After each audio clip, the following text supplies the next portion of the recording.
Muy buenas tardes a todos, bienvenidos al Foro Expresarte de Librerías Gandhi. Estamos a punto de iniciar la transmisión.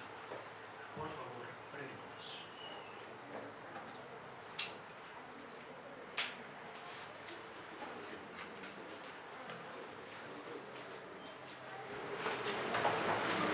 Estamos en vivo.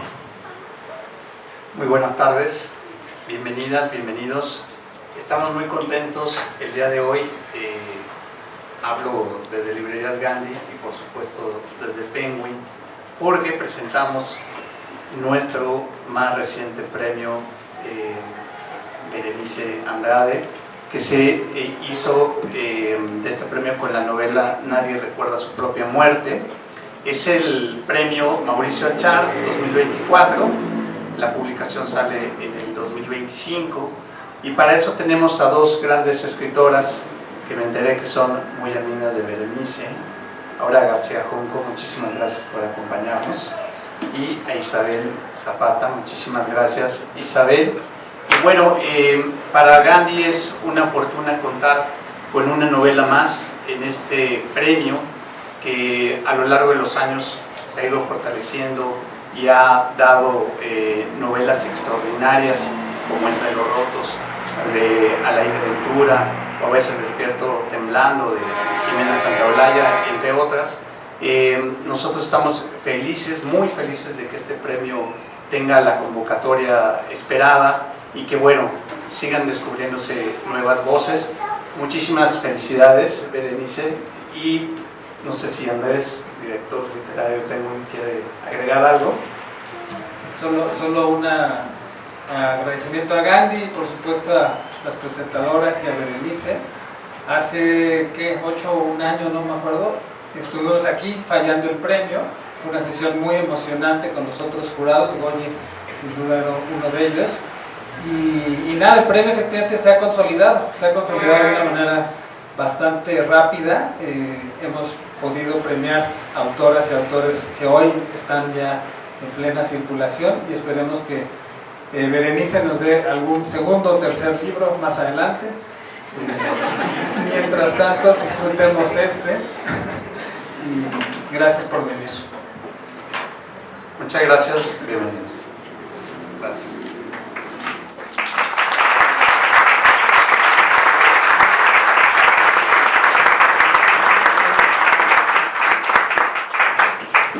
Buenas noches, gracias por acompañarnos. Quiero empezar diciendo que estoy muy feliz de estar aquí y que este es un día muy especial para mí porque, y bueno, para ti mucho más, pero quiero empezar diciendo que yo conocí a Berenice justo por medio de esta novela, porque nos conocimos por una beca de escritura en la que ella llevaba ya un tiempo, ahorita nos vas a decir cuánto, trabajando esta novela. Y fue muy bello tanto conocerla a ella como persona maravillosa que es, como encontrarme con un libro que desde el inicio todas las personas que estábamos involucradas en esa beca le decíamos que nos encantaba. Aunque había muy pocas páginas, había 5 o 10 páginas, no me dejará mentir Danush, que está por aquí también, siempre le dijimos que lo que veíamos en ese libro era muy especial y que había algo ahí que valía muchísimo la pena como seguir escribiendo, y eso fue en 2018. En 2018 ya pasaron unos cuantos años y creo que lo que a mí me encanta de ver esto es todos los años de escritura que le dedicaste a este libro, pero también de no escritura, que al fin y al cabo consiguieron hacer una novela mucho más sólida de la que probablemente hubiera pasado si no lo hubieras dedicado todo este tiempo, toda esta dedicación. Y como pues seguramente no la han leído muchas de las personas aquí presentes, pues quisiera decir muy brevemente de qué trata, y luego voy a... Aimee está presentando el libro también aquí con nosotras, tiene algunas piezas preparadas para amenizar el evento. Antes de hacerte una pregunta y arrancar un poco la charla, quiero pues hacer un brevísimo resumen, al menos de la premisa de la novela. Esta es una novela que sigue principalmente dos tiempos, pero en realidad sigue varios tiempos. Nuestra protagonista, que se llama Goyita, está en un mal momento de su vida. Acaba de tener una episodio, vamos a llamarlo así para no decirle ataque de pánico porque no sabemos exactamente qué es, en medio de una calle en la que de pronto en lo que su abuelo llamaba la hora mala, la mala hora, en lo que su abuelo llamaba la mala hora, cree que o está teniendo un ataque de pánico o está teniendo un encuentro con fuerzas oscuras. Y entre esta división entre las fuerzas oscuras o los posibles ataques de pánico, entre sentir que tiene una maldición porque en su familia hay una maldición, o eso es lo que se dice, o sentir que tiene un problema mucho más de índole mental, ella empieza como a descender en una especie de cuestionamiento acerca de su propia historia familiar y especialmente de todas las cosas que se han dicho siempre en su familia acerca de quiénes son, qué hace que de pronto todos los integrantes de la familia Pineda Carlo empiezan a parecer malditos porque o mueren muy jóvenes o hay alguna cosa que se podría denominar locura, y esta es como la búsqueda de Goyita por respuestas, pero al mismo tiempo las respuestas no están todas en el presente, entonces nos vamos a conocer a este linaje Pineda Carlo. Creo que es una novela que se relaciona mucho con toda una vertiente de la novela latinoamericana que ve una serie de reminiscencias en el campo, en las referencias más como místicas y esotéricas, que seguro hablaremos mucho. Segundo acto. Todo está planeado, lo practicamos, exactamente así tenía que salir. La siguiente va a abrirse un hoyo en el techo y cosas así. Es que la novela trata de cosas así. ¿Ya? ¿Se logró? ¿Se logró? Muy bien. Bueno, esperen la vuelta de tuercas en las que se abre el techo y caen cosas. Bueno, entonces, como pueden ver, suceden cosas mágicas tal como en la novela suceden. Y ahora, un poco para que empecemos a escuchar a Berenice, bueno, regresando un poco al hecho de que esta es una escritura que tuvo su tiempo para crecer, para desarrollarse, para explorar también el lenguaje, que es una parte muy importante. A mí me gustaría que pues, nos contaras un poco de cómo fue la primera intuición que te llevó a empezar una novela y no soltarla especialmente, ¿no? Como las dos cosas, la primera cosa que te llevó ahí y todos estos años de escritura que han significado para ti. El primer chispazo de esta novela fue preguntarme, o más bien querer contarle a la gente lo que se sentía tener mucho miedo y no saber por qué, porque de pronto he tenido episodios así en mi vida. Y no quería hacerlo desde un lugar como un tipo de diario o algo así, ¿no? Quería contar una historia fantástica acerca de tener un trastorno de ansiedad y pensar que es algo malo, algo superior que te lo está causando. Y justo anoté la idea en un taller de novela que estaba tomando ahí por 2015 y ahí se quedó en la libreta hasta que después de diversas circunstancias personales que me hicieron preguntarme ¿qué estás haciendo con tu vida? ¿Por qué no estás escribiendo? Pues apliqué para la beca del FONCA, en donde muy gratamente te conocí y que además tú también estabas ese mismo año. Y hice el planteamiento de la novela cuando planteé este personaje que tiene un trastorno, o probablemente tiene un trastorno mental, pero no sabe si es un trastorno mental o si es un mal superior. No encontraba otro lugar en donde pudiera desarrollarse más que un lugar que es como un lugar seguro para mí, que es el pueblo del que el libro habla, que es un lugar que amo muchísimo, de donde es mi familia materna y que ha formado mi identidad. Entonces, pues lo planteé ahí. En realidad yo no tenía en ese momento no había hecho consciente absolutamente nada si esto entraba en algún tipo de tradición literaria, si tenía que ver con otros escritores que han escrito como de los pueblos de Latinoamérica. Yo simplemente quería situar la historia en un lugar que es, o sea, de donde soy, ¿no? Aunque no nací ahí, pero que mi identidad está conformada ahí. Y cuando me dieron la beca del FONCA, pues dije, chin, ¿en qué me metí? Ahora sí hay que escribir esto. Entonces ahí ya empezó el verdadero problema. Y pues cuando uno tiene una beca, pues la verdad es que las becas sí ayudan un montón a desarrollar los proyectos, ¿no? Entonces trabajé arduamente durante ese año, y cuando la beca terminó, pues la vida se asomó nuevamente y dijo, ¿qué crees? Tienes que ganarte la vida, no vas a poder escribir. Y eso se extendió a muchísimos años en los que yo tenía unas pequeñas rachas, y luego como que a la distancia pienso que las rachas más prolíficas de escritura era cuando las condiciones estaban dadas de la peor manera. Recuerdo mucho cuando estaba trabajando en un corporativo de una persona muy malévola, de un gran villano mexicano, ¿no? Sí. Y trabajaba en un edificio altísimo, ahí en Periférico, en medio de concreto, de que una vez me salí a llorar y no había dónde llorar porque todo era coches.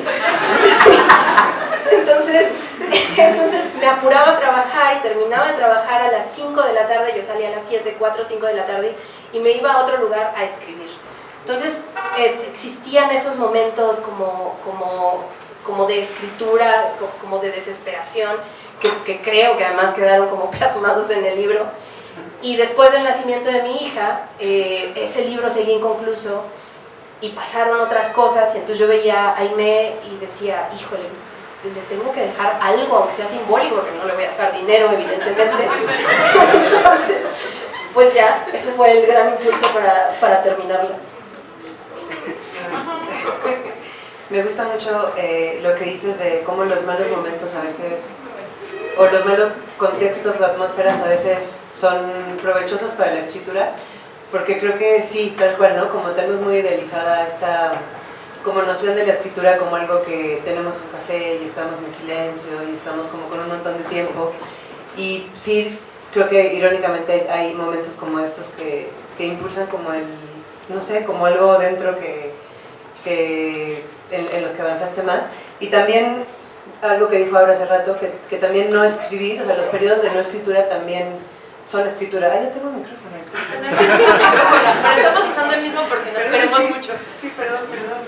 A ver, ahí, perdón, estaba como jalándote. Bueno, también a veces no escribir, esos periodos de no escritura nos ayudan a la escritura, ¿no? Y son periodos en los que pues nos pasan cosas, maduramos situaciones, tenemos problemas, y también es una forma de escritura que creo que no está tan en el radar a veces, y somos duras con nosotras, como de, es que no avancé durante tantos años, cuando pues tal vez sí estabas escuchando, pensando, sintiendo, leyendo, viendo películas, qué sé yo. Entonces bueno, eso me gustó, y yo quisiera empezar con una pregunta sobre, un poco ya lo estabas como yendo hacia allá, pero no del todo, que tiene que ver, yo al leer el libro tenía la sensación de que todo el tiempo estabas construyendo como con base en una dualidad, ¿no? Y era, o sea, hay siempre como este juego de espejos entre, bueno, algunos muy obvios y otros no tanto, pero entre la industria médica y el pensamiento mágico o brujería, ¿no? Como el pensamiento científico o racional y el pensamiento mágico, y todo lo que sucede tiene, en la novela, lo que va sucediendo, tiene como dos explicaciones posibles. Y la explicación del mar que se come a un personaje y hay una maldición sobre la familia, o la explicación de que tal vez es un desorden del tipo psiquiátrico, ¿no? Y hay como siempre, siento que como la protagonista, sobre todo al principio, porque al final ya se va más hacia el lado de la brujería, no sé, como que se va poniendo más oscuro, creo, el libro, y eso me gustó mucho, pero al principio siempre está como caminando en esta cuerda floja de los dos universos, ¿no? Incluso en los lugares, porque en la Ciudad de México sucede como hay una predominancia, digamos que reina cierto tipo de pensamiento, en el libro me refiero, no en general, y en el pueblo reina otro, ¿no? Entonces siempre hay como esta dualidad. También incluso en los personajes, ¿no? El abuelo y el brujo contra la doctora psiquiatra. Vente. el efecto de una pastilla psiquiátrica y si esa mejora ese efecto de la pastilla o de la limpia, o sea, como que hay esta dualidad. Y te quería preguntar, también otra última dualidad que noté que igual no es tan obvia, es como las cosas sociales, ¿no? Hay una frase que subrayé por ahí en donde dice que la terquedad de Julieta, que es la madre de la protagonista, es la que, como de mandarse sola y no tener marido, de tener como una vida independiente, también es lo que de cierta forma causa la maldición, que de pronto también es algo como que es un castigo social, ¿no? De cierta manera. Entonces, te quería preguntar, ¿cómo te ayudó, o sea, dado que el personaje de la novela, Goya, vive en esta cuerda floja o en este límite o en este espacio liminal entre un mundo y otro, ¿cómo te ayudó la ficción, o sea, el artefacto de la ficción, como a poder transitar tú estos dos tipos de pensamientos que en tu vida y creo que en la vida de todos también se enfrentan, ¿no? O sea, creo que todos en diferentes momentos hemos tenido, pues sí, o sea, está que encarar como que hay dos explicaciones posibles, que hay dos maneras de tomar una decisión, que seguimos una corazonada o no, o sea, como está todo el tiempo esa dualidad de nuestra vida. Entonces, ¿de qué manera construir este personaje que no eres tú, pero como todos los personajes de cualquier novela tiene cosas de ti? ¿Qué libertad, por así decirlo, o qué espacio de pensamiento más amplio te dio que esto fuera una novela y no fuera otra cosa, no fuera un testimonio, un ensayo o cualquier otro, como otro tipo de escritura? Ay, perdón. Definitivamente la ficción es el terreno ideal para deschongarse. Bueno, a lo mejor los poetas dirán que es la poesía, pero yo no sé escribir poesía, entonces diré que es la ficción. Yo tenía mucho interés de contar historias que había escuchado, ¿no? de mis familiares, pero justamente apegarme a la realidad, pues sí, era como muy limitante. Tenía que respetar muchísimas cosas y además también quería hacer este ejercicio de la mente ansiosa, además de imaginar los posibles escenarios más catastróficos y permitirme utilizar estos elementos de realidad, algunos elementos de realidad, y estirar la liga, ¿no? Como de las posibilidades que podían dar. Enriqueció mucho la historia, enriqueció mucho mi imaginación. O sea, de pronto yo me descubría imaginando escenarios absurdos, escenarios catastróficos, preguntándome cuál sería el peor infierno para un fantasma, ¿no? Y cosas así que me imagino que si vas a escribir un ensayo, probablemente también lo pienses y lo imagines, sobre todo si el ensayo tiene que ver con muerte, así. Pero definitivamente la ficción tiene estos como límites muy disueltos. Entonces, sí, me permitió de alguna manera volverme loca, ¿no? con lo que imaginaba. Y porque además siempre me ha interesado eso, como imaginar historias y retorcerlas un poquito. Entonces, pues, no había de otra más que fuera lo que es.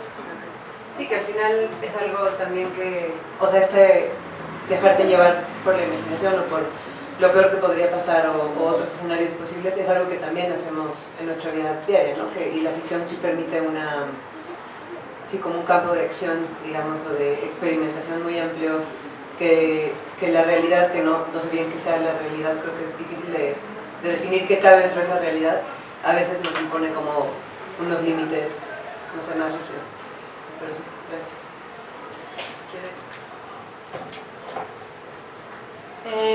Creo que una de las cosas que más disfruto de la novela es que, pues ahora hemos hablado como de los temas más serios, ¿no? Que tienen que ver con las dolencias de la protagonista que pueden ser interpretadas como un problema de salud mental, pero también como una maldición, dependiendo de quién lo mire, una de estas dualidades que mencionas. Pero creo que también hay algo que le da mucha ligereza a la novela, que es el humor.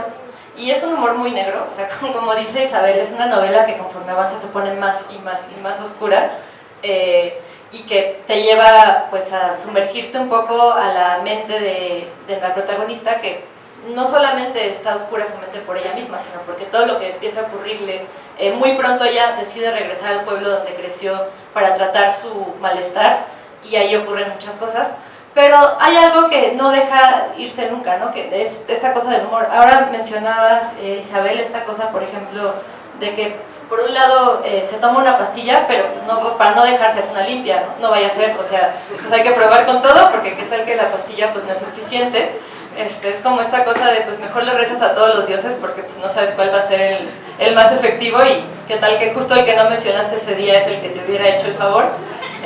Siento que ese es el tipo de humor que hay en el libro. No es un humor tan obvio, sino es un humor que se cuela entre los entresijos de la cosa más oscura, ¿no? Y me gusta mucho porque siento que también nos pone en el lugar del absurdo en el que a veces entramos cuando nos tomamos tan en serio.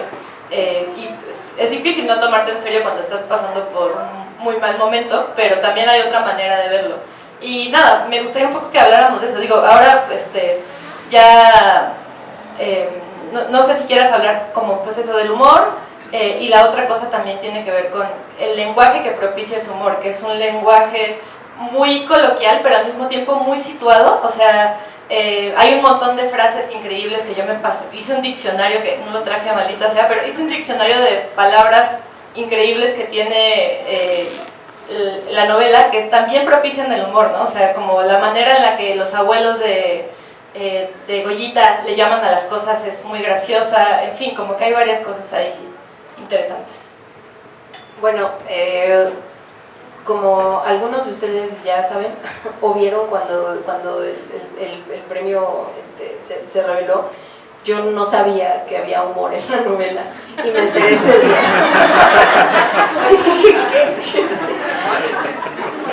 Y la verdad es que fue un golpe de suerte pues muy afortunado.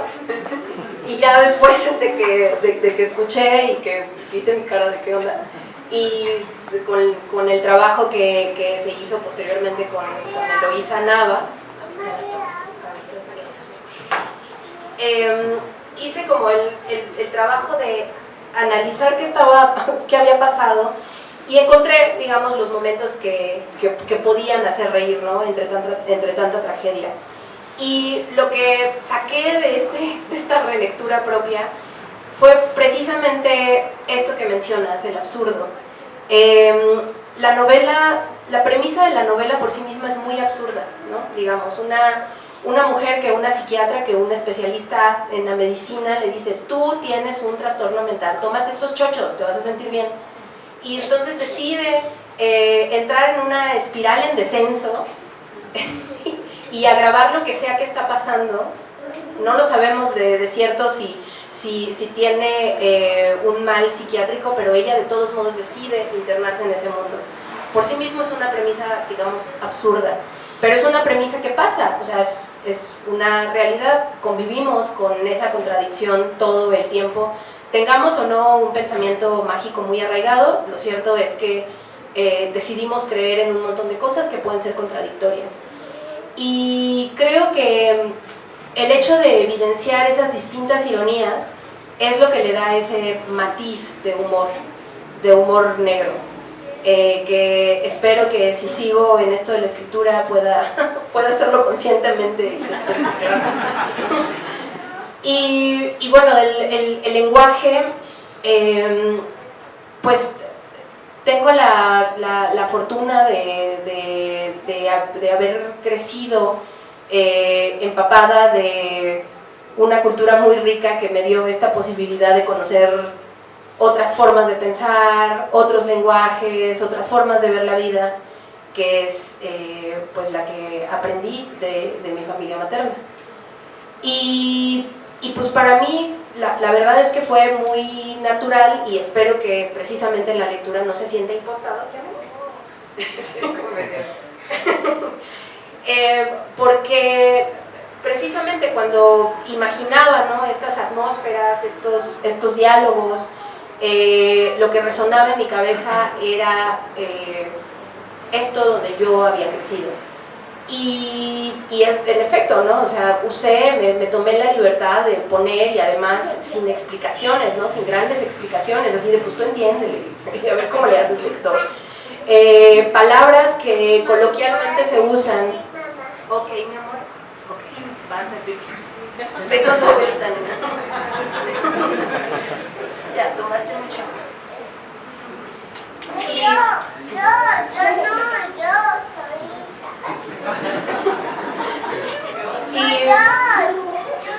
Y me tomé la libertad. Oye, pero esa ya. Perdón.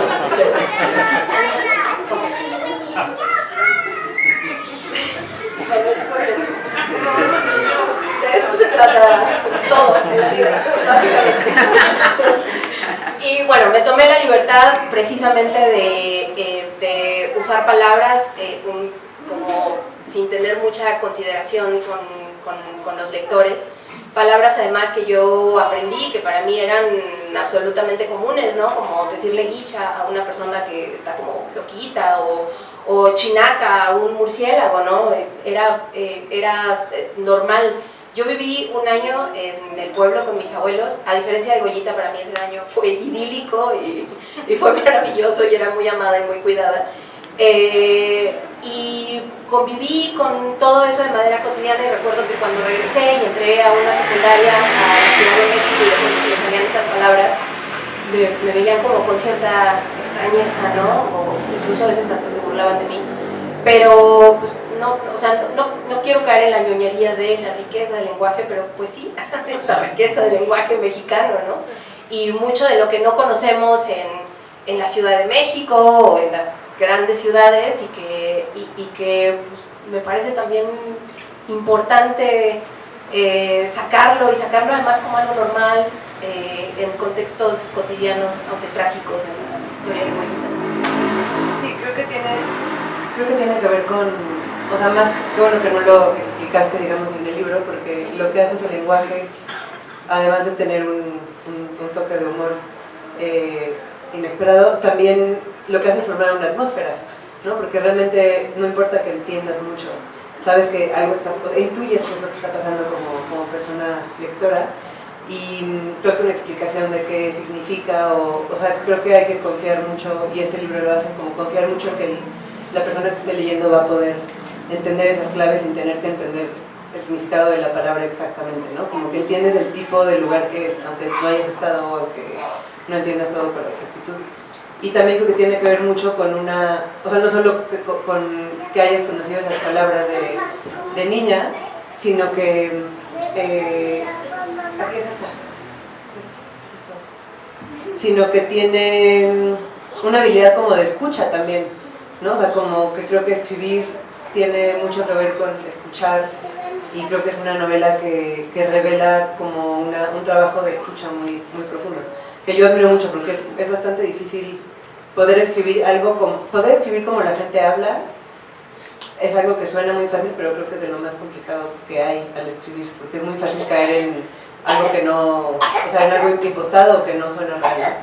Y hablando de hablar, yo quiero preguntarte por un tema un poco como más difuso, pero que es el de la mudez, porque encontré dos momentos del libro que como que en mi mente se unieron. Uno es cuando Goyita está hablando del fantasma de su madre, porque el fantasma, hay como fantasmas en el libro que hablan y que se comunican con los vivos, y fantasmas que no hablan, que están mudos. Y el fantasma de la madre de Goyita, que muere en algún momento de su infancia, es mudo, y hay una parte que dice: el fantasma de mi madre es mudo, y hay como muchos reclamos de parte de la protagonista, como decir, ¿por qué en todo esto no me guía ese fantasma? O sea, ¿por qué todos los fantasmas parecen estar acechándome, y el único fantasma que me podría ayudar es un fantasma que no me dirige la palabra, ¿no? Y que no parece hablarle a nadie? Y luego también hay una parte un poco más adelante en el libro que dice, una frase que dice: la orfandad la dejó sin palabras, y la falta de palabras la dejó sin amigos, ¿no? Cuando está hablando justo como de cómo cuando muere la madre y ella llega al colegio, pues se revela como incapaz de establecer conexiones sociales con la gente que la rodea porque no sabe qué decirles. Y quería preguntarte una pregunta un poco abstracta, perdón, pero es un tema que me interesa, hablando también de lo que se dice y lo que no se dice, y los momentos de escritura y de no escritura, como cuál es el papel en esta novela o en tu proceso de escritura de todo lo que no podemos decir, porque hay muchas cosas que están en la vida, pues no acá, que están como fuera del alcance de las palabras, y dado que es una novela que es como tan plástica en términos de lenguaje y en las que importa tanto eso, o sea, ¿dónde colocabas tú, o cómo manejabas, o qué papel jugó todo lo que no encontraste cómo decir, que tienen que ver con la psiquiatría, con la magia, o sea, con cosas como mentales, por así decirlo, de una manera muy amplia? Es mucho lo que no alcanzamos a decir, ¿no? Lo que no alcanzamos ni siquiera a pensar con mucha claridad a veces. Entonces, si la mudez, esa es la pregunta, como sobre el silencio, la mudez, lo que no podemos decir, ¿cómo pensaste eso? ¿Como en los tiempos de la estructura de la novela, o cómo lo acomodaste?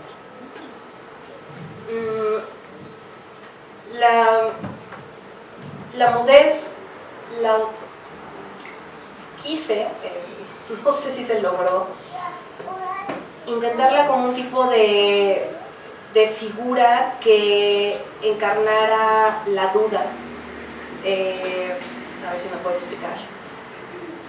El fantasma de la madre de Goyita, este fantasma mudo que no quiere aparecer y que Goyita cree que no quiere aparecer porque su mamá estaba, digamos, un poco en contra de alimentar el pensamiento mágico, ¿no? Como de los fantasmas no existen, y entonces ahora que soy fantasma ni modo que exista. Pero más allá de eso, también era una forma de hacer evidente la duda, como ese espacio vacío en el que Goyita se aferra en creer que sí hay algo, pero no sabemos de cierto si sí hay. Y entonces quería que precisamente eso que no se dice le diera como vida a la duda permanente en el libro de si lo que Goyita cree, o sea, qué parte es real, ¿no? Y lo que sus ancestros también creen, si lo que su abuelo encontró en el mar es real, si lo que la bisabuela contaba es real. Entonces, precisamente eso que no se expresa, que quería yo en esa ausencia, en ese espacio vacío, que cupiera precisamente ese punto medio, como área gris, en la que los personajes, o por lo menos el personaje principal, deambula, ¿no? Y nosotros también, ¿no? Porque realmente la novela nunca aclara, o sea, no es una novela en la que siempre haya una verdad objetiva que como lectora conocemos, y que la novela juegue con eso, sino que más bien nunca es revelado qué es lo que está o no pasando, ¿no? Siempre está como esa duda planteada también para quien lo está leyendo, supongo. Sí, y desde los puntos de vista, ¿no? Porque encontraremos estas narraciones como, no sé, el testimonio de Mama Goya hablando de lo que le pasó a su hijo, pero es el testimonio de Mama Goya y no tenemos otra evidencia, ¿no? Y nosotros como lectores podemos confiar o no. Y lo que yo quería, ¿no? Que al lector le pasara es que no pudiera confiar en nada. Sí, y bueno, me gusta mucho porque es de este tipo de novelas en las que tú puedes tomar un punto de vista, pero nunca te va a decir la novela, tienes que pensar así, ¿no? O sea, tienes todos los elementos para pensar ambas cosas. Cuando Goyita se regresa al pueblo después de que le diagnostican que está teniendo un trastorno de personalidad, ella sigue tomando las pastillas que le recetaron, pero al mismo tiempo, pues si sus abuelos le dicen tienes que hacerte una limpia, se la hace. Y luego ahí es donde entramos a otra parte de la novela que me encanta, que son los personajes. Goyita, por supuesto, es uno que tiene pues, esta historia de ires y venires, porque por un lado Julieta, su madre, se salió del pueblo para que ella no creciera en el pueblo y tuviera lo que ella consideraba una educación mejor, ¿no? O sea, llevarla a la ciudad, quitarle todas las creencias que le parecían ridículas, esto que decíamos de que ella no quería que su hija creciera en la superstición, pero luego tiene la mala suerte de morir muy joven y Goyita regresa al pueblo y ahí es donde es su primer encuentro con todo lo que su madre intentó quitarle de encima, ¿no? La superstición, pero también el choque de dos mundos, que también es otro de los grandes temas del libro, que es regresar de haber sido educada de una manera a un pueblo en el que todo lo que ella entendía como la manera de estar en el mundo no le funciona para hacer amigos, ¿no? Y entonces lo que vemos en la novela es el segundo regreso de Goyita al pueblo. Bueno, vemos los dos regresos, pero en este segundo regreso tenemos la oportunidad de conocer a sus abuelos, que son dos personajes que a mí me parecen increíbles.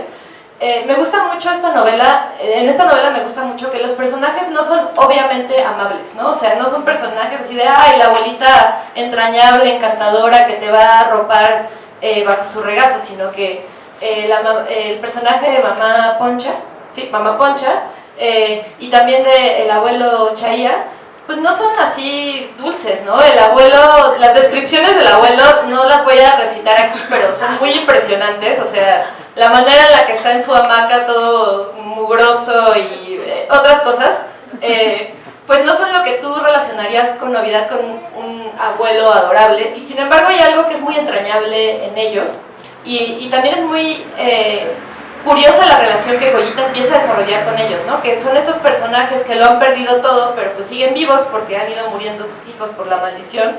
Y a mí me gustaría saber cómo, por eso hace rato mencionaba lo de la genealogía de novelas latinoamericanas que tienen un poco eso, ¿no? Porque hay toda una genealogía dentro del propio libro, ¿no? O sea, nos enteramos de varios niveles en la biografía de Goyita, de varias generaciones, y todas ellas tienen algo muy particular con el tema de la locura y una concepción diferente, porque el pueblo los hace saber también que son unos locos o que están malditos. No es solamente que ellos lo crean, sino que es una doble relación con el afuera y con el adentro, lo que también le pasa a Goyita. Entonces, no sé, me gustaría como que nos contaras un poco más acerca de esta genealogía y de qué tanto hay como de esta distinción entre cómo la sociedad nos califica de cierta manera y empezamos a creer que somos eso, ¿no? De ida y vuelta.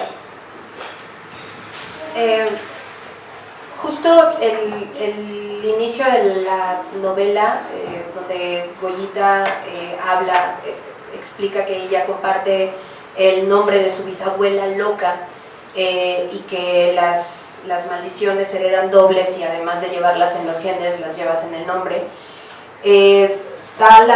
Digamos que da la idea general a donde quiero llevar el libro, y es hablar de las herencias genéticas, sí, pero también de los traumas transgeneracionales que se van heredando, ¿no? De una generación a otra, y que pueden construir además identidades no individuales, sino identidades generales como familiares.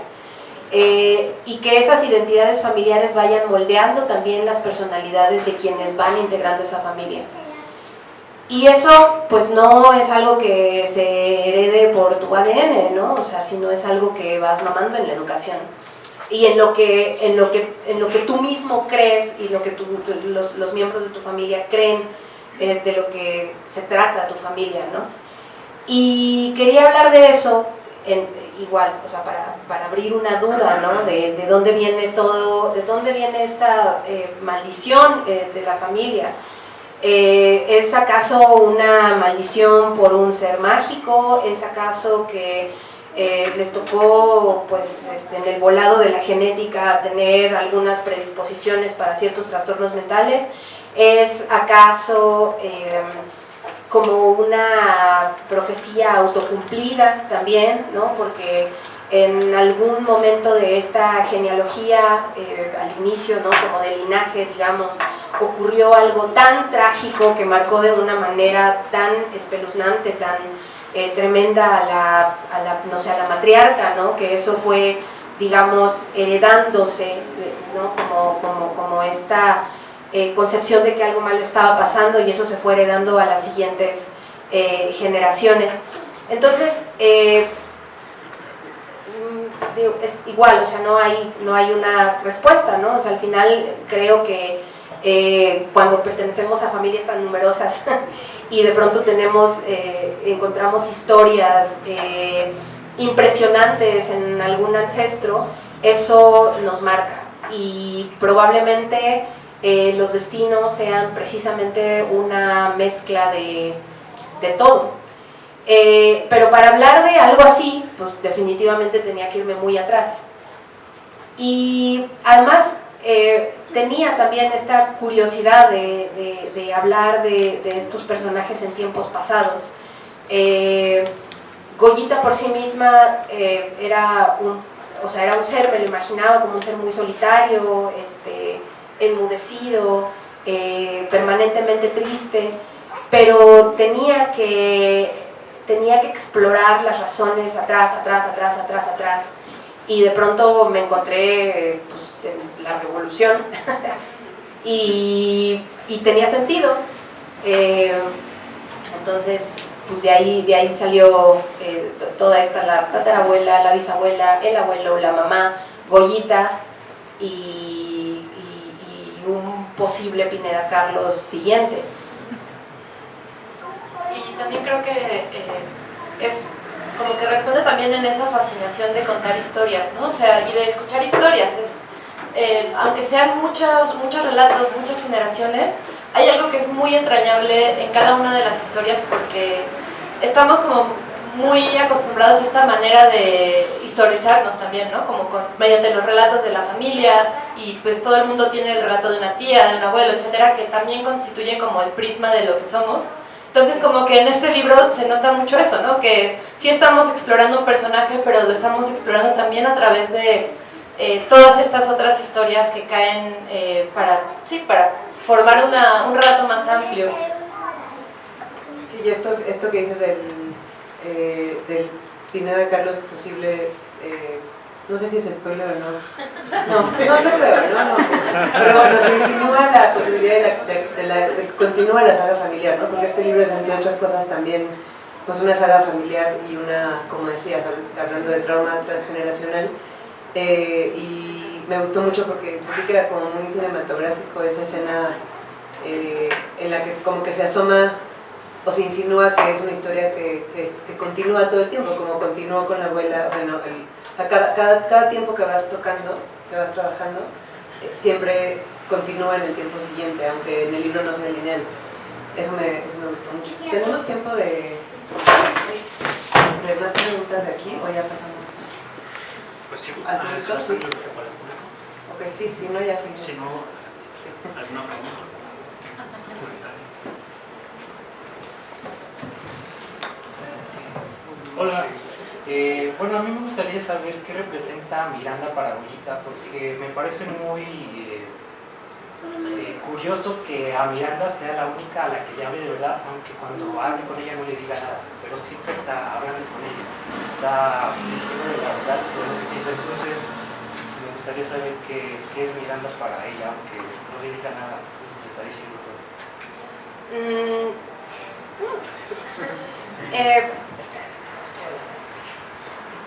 Creo que Miranda representa probablemente para Goyita la posibilidad de abrirse con alguien. Existe Canuto, su gatito, pero es un gatito, ¿no? No hay una interlocución real en realidad, y nunca ha habido una interlocución real con nadie además de su madre, y su madre murió cuando ella era muy niña.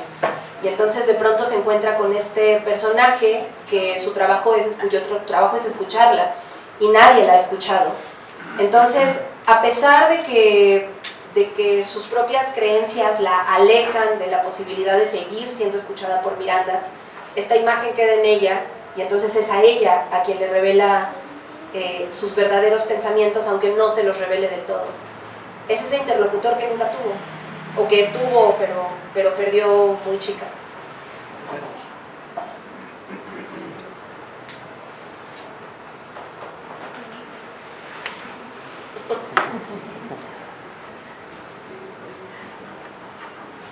Bueno, yo podría ser perfectamente Goyita, ¿no? Trastorno mental, ansiedad, y me puedo tomar una aspirina, pero si me dicen ponte un chiquero en la 100 y te vas a curar, lo hago. Pero ¿y Berenice quién es en esta historia? Porque todos los libros tienen una parte de nosotros. ¿Quién es Berenice en esta historia? ¿Qué personaje podría ser? No, definitivamente Goyita, y probablemente también el personaje de Julieta, este fantasma mudo que no va a aparecer porque no va a aceptar que se equivocó, que sí existía el más allá. Pero sí, estos personajes, en particular Goyita, fue un ejercicio también en esta mente ansiosa de moldear un escenario retorcidísimo. ¿Cuál sería el peor escenario? Y regresar además también a mis miedos más primigenios. Yo recuerdo que cuando yo era niña, el miedo más grande, que además me causaba muchísima ansiedad, era que mi mamá muriera. Entonces, crecí con eso, aprendí a superarlo, ¿no? Como todos viví. Y de pronto se dio esta posibilidad de, ¿y si convertimos esta terrible pesadilla en algo?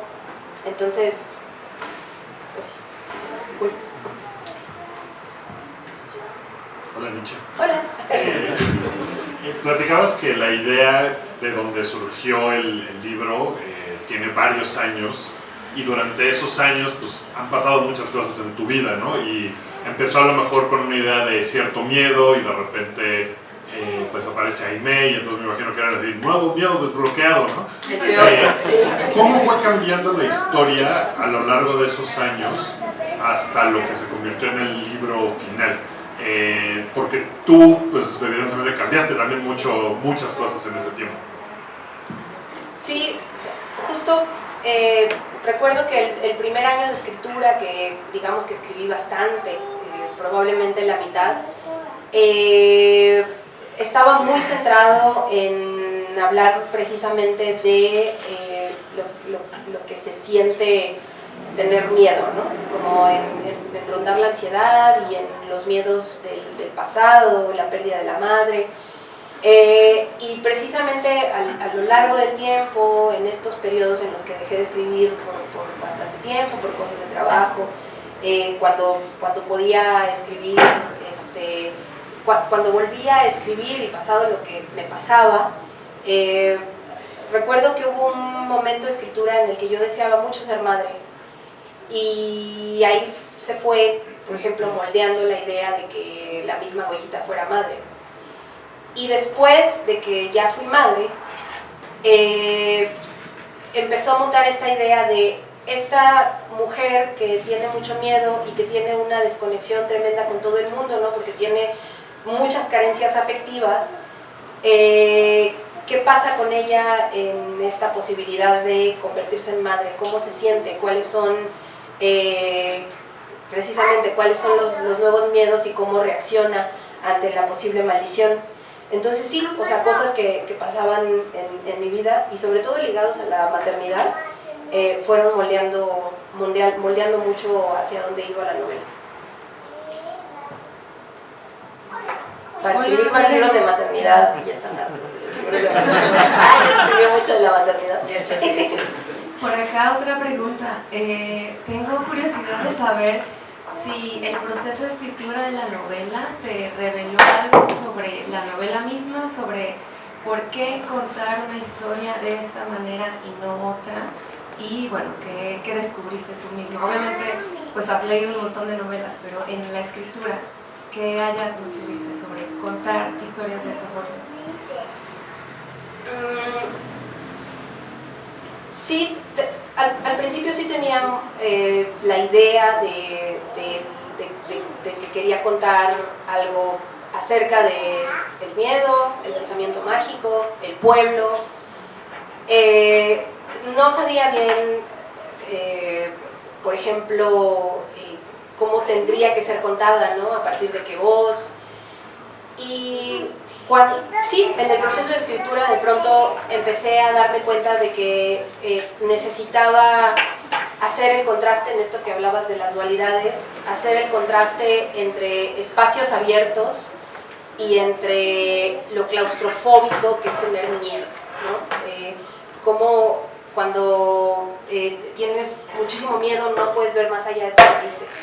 Y eso me reveló que la mejor manera de llegar a eso era precisamente contarlo a partir de distintas voces, que la tercera persona era la ideal para precisamente hablar de estas atmósferas abiertas y hablar de las historias de los demás, y la primera persona precisamente como reduce, digamos, la visión, era la manera de precisamente transmitir, espero, esta sensación de claustrofobia, encierro. Yo le digo de estar atrapado en el sistema nervioso, como de estoy atrapado en mi sistema nervioso, en mi cuerpo, ¿a dónde voy? A ningún lado. Y eso al principio no lo tenía muy claro, porque de hecho al principio la novela estaba escrita, o por lo menos todas las voces, no todas las voces, como la parte de Goyita y la parte del pasado estaban escritas todas en tercera persona, y después fue cuando me di cuenta que tenía que ser una primera persona la que contara lo que, o sea, que Goyita misma contara su historia, y además en presente, porque es precisamente digamos, como este tiempo y esta voz la que permitía precisamente no ver más allá de sus narices. Tenemos tiempo de una pregunta más antes de pasar a la firma del libro.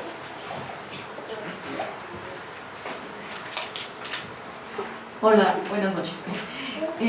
Creo que el fragmento de la novela en donde justamente se menciona el título del libro, ¿no? De Nadie recuerda su propia muerte.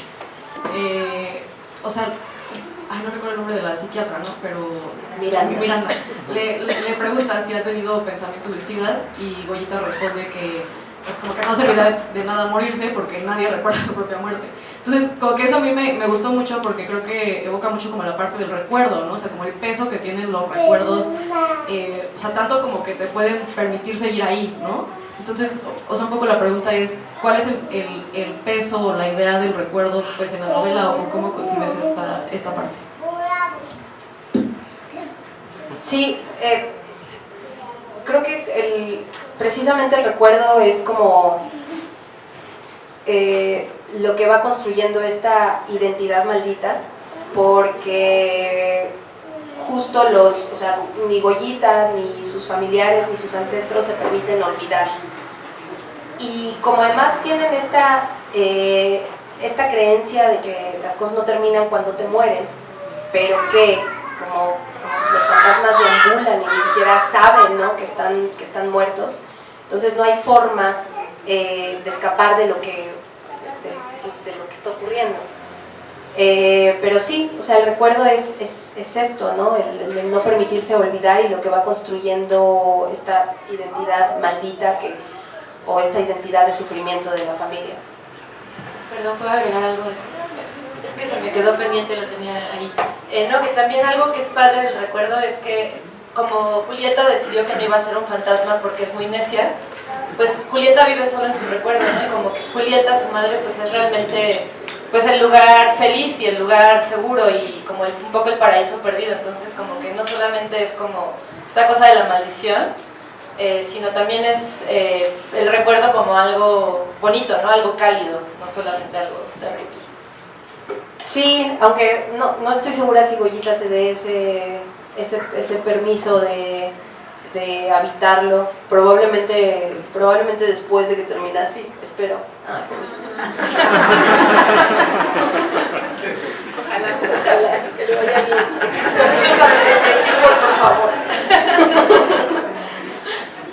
Pues muchas gracias por venir a esta presentación.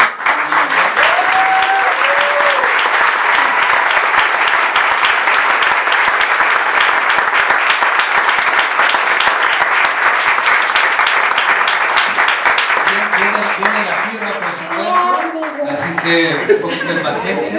Y gracias Aura, gracias Isabel, por supuesto Berenice, bienvenida al Premio Achar.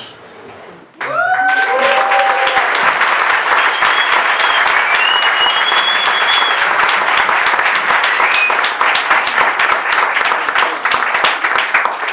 muchísimas gracias a todos por acompañarnos. Estamos muy contentos, aparte de tanta afluencia hoy el día de hoy.